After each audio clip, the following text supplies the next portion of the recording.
Dale Chihuly is a famous glass sculptor and entrepreneur, an inspiration to artists. Chihuly is a well-known artist with pieces of his art spread all across the world. Some also know him as an author. Some of his most popular books include Chihuly, 365 Days, Chihuly Sea Forms, and Team Chihuly. Chihuly was born on September 20th, 1941 in Tacoma, Washington, roughly 40 minutes away from Seattle. As a young child, he was fascinated by the quality of glass he found on the beach, which inspired his creativity and love for glassblowing. He had only one brother who died in Air Force training in 1956. After graduating high school, Dale Chihuly didn't want to continue in education, but was encouraged by his mother to enroll in the College of Puget Sound, but didn't end up attending. He then moved to Seattle to study interior design and architecture at the University of Washington. That same year, he learned to melt and fuse glass. Chihuly took a weaving class where he incorporated glass shards into tapestries and received an award from the Seattle Weavers, a guild, in 1964. After working as an architect, he won a scholarship that allowed him to go to the University of Wisconsin at Madison for 1 year. After getting caught up in his studies, he decided to move to Florence to study art. Dale then traveled to the Middle East where he met an architect named Robert Landsman. Dale Chihuly went through a tremendous amount of pain and sadness through his early life, which led him to become a person who was able to express his creativity in art and create a life surrounded by his passion. Dale Chihuly has many pieces of work around the world, including one in Seattle, known as the Seattle Dale Chihuly Gardens. There are many more similar gardens and exhibitions around the world.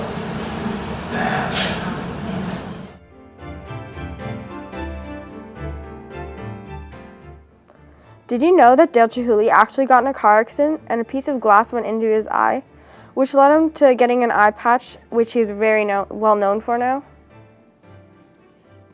Dale Chihuly's most recent artwork was called Beyond the Object during the 2014 exhibit in London.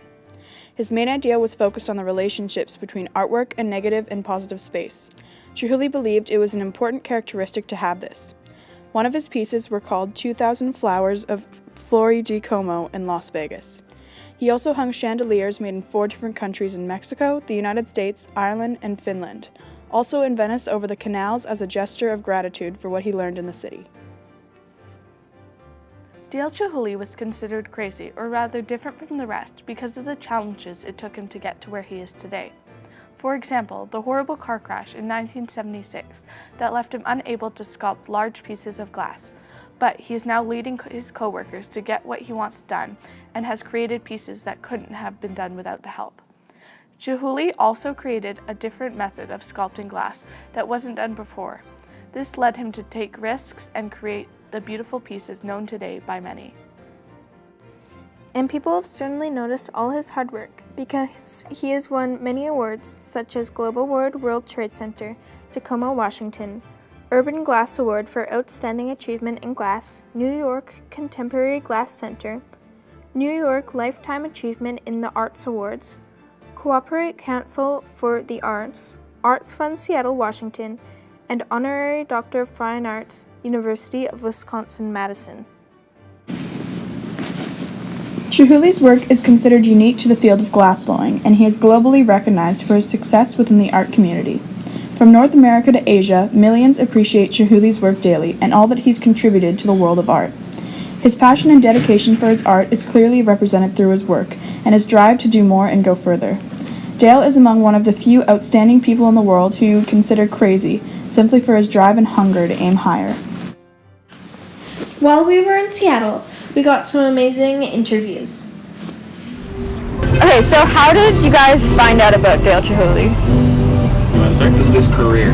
Through his career, okay. Do you guys want to answer or leave it to him? Through this career too. Through the career? So once I started living here in Washington, I was like, hey, what's the cool things to do though? The glass museum. I was like, okay, who is this guy? And then they're like, yeah, he does glass blowing, he's professional. So through that, basically, by living here over time and finding out what the tourists do, what's like the hot stuff. Okay. Are you like a big fan of his artwork? Of course. Yeah? Yes. Okay. Yes, I have like 20 paintings of like Okay, cool. Are you? It's really pretty, yeah. Yeah? Yeah? He has really cool stuff. Yeah, he does. So what draws you to his artwork and what do you like about it? So, I don't know about you guys, but I'm into modern art. Yeah. Like it just something about it. Just like you can look at it and just think so many different things. It changes my perspective of the world when I look at it. So Okay. that's Cool. Are you? Look at me like that. I'm just saying, you're like an artist. The variety of different things he creates. It's like you're going in there and thinking you're looking at one thing, but you're looking at like so many different type of pieces, so it doesn't get old. Okay. Everything's just so unique. Like there's not any other kind of art that's ever I've ever seen like it. So it's just really, really pretty. Nice. Okay. Would you consider him as like a local artist or? Absolutely. Yes. Yeah? I mean, Seattle already has a lot of stuff going for it, but hey, Yeah. another one that we can add to our belt. Heck yeah. Yeah? Sure. I'll agree. Yep. Would you consider him like one of the major artists in Seattle area, or kind of like a one in the? Hey, Or is there any you have a others? museum dedicated to your work in Seattle, Yeah. Center, right next to the most iconic thing here, the Space Needle. I think you're doing well. Yeah. Yeah. So definitely. I agree. Yeah. Agreed. Okay. Perfect. Thanks. That's all we need. Say the free-flowing nature of his artwork, everything that he does, someone can find something different about it. Where when it comes to like his sea life sculptures, a lot of people see like the underwater essence, and then other people see something that's specific to them, like the Puget Sound that's near us. Yeah. They look at specifically at that. Or like with his gardenscape, some people see it underwater, others it's like an actual garden. So I like the different viewpoints that you can see from it. Yeah.